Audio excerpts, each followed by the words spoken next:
everyone, back again with another video to help you out and to help me out if I ever need to do this again. This is taking out the air ride control module on a 2011 Infiniti QX56. I don't know how much this video will get seen, but it'll also serve as a reminder to me if I ever have to do this again where this thing is and how to get to it. Obviously this module controls air ride. If it's having communication issues and it's not airing up the suspension or letting it down, this module could be the issue. This is being removed and purchased by a customer who needs it for their vehicle for whatever issue they have.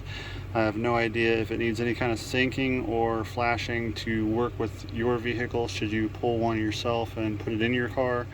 I have no idea on any of that stuff, but this is just a where is it and how do I get to it video. The instructions I was given was that it was located under the third row seat, and I went ahead and removed the third row seat from this vehicle in the junkyard and could not find it. So my next logical spot was to look in the quarter panel by removing the trim panel to the left. It's on the driver's side.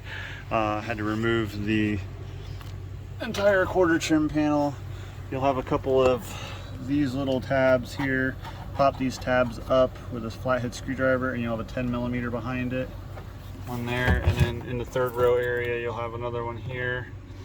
And then I also went ahead and obviously I've removed the seats back here, which is a pain in and of itself, but removed the 14mm bolt down here and up front for the seat belts base down here.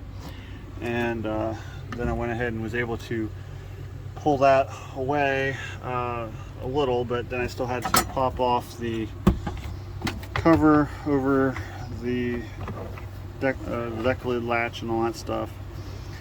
Pop that off. It just has clips holding it in, so it can just be snapped right back in place. And then I went ahead and removed the plate that goes across the top up here as well. And then it left me with a 10mm bolt up here to remove in order to just get this loose. And then again, it's a pain. You don't necessarily need to remove this all the way, just make some room for yourself. But then this module sits right here of all places. So even though it told me that it was supposed to be underneath the third row seat, it's actually mounted right here. There's a little hook on this module. Hooks right in there on that hole, and then there's two 10mm that mount this. Make sure when you remount it that you don't pinch any wires. There's one plug here. Squeeze the trigger to remove it from this module and then pull it out, and there you have it. So if this helped you out at all, drop a like down below, subscribe for more videos. I do these to help people save time and money, and I thank you for your time.